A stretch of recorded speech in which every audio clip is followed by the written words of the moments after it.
Zdravo svima i dobrodošli u Ljubinu kuhinjicu. Danas pripremam kremasti sutlijaž i od sastojaka je potrebno pirinač,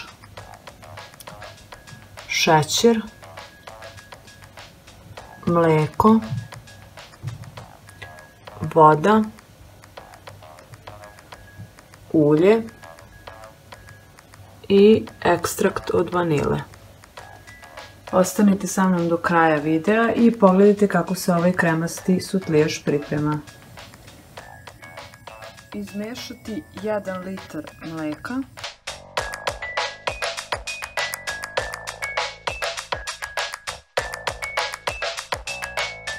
2 decilitra vode,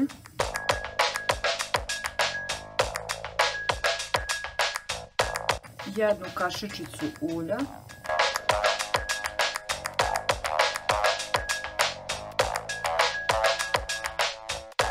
1 kašičicu ekstrakta od vanile,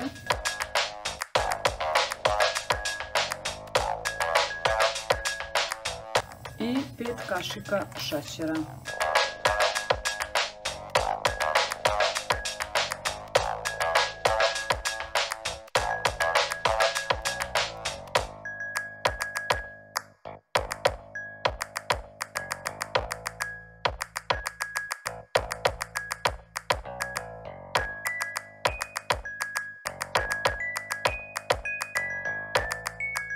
Ostaviti da provri.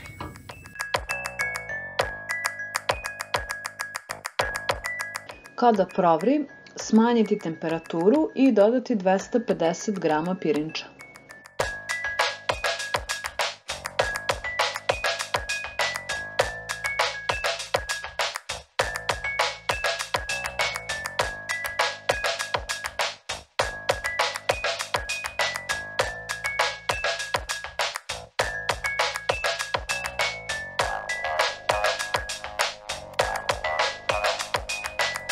Izmešati lepo, uklopiti i ostaviti da se kuva.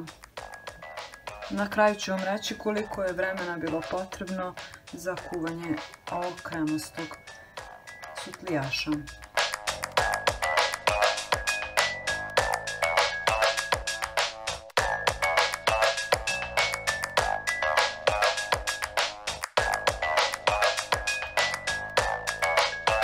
Sutlijaš je gotov.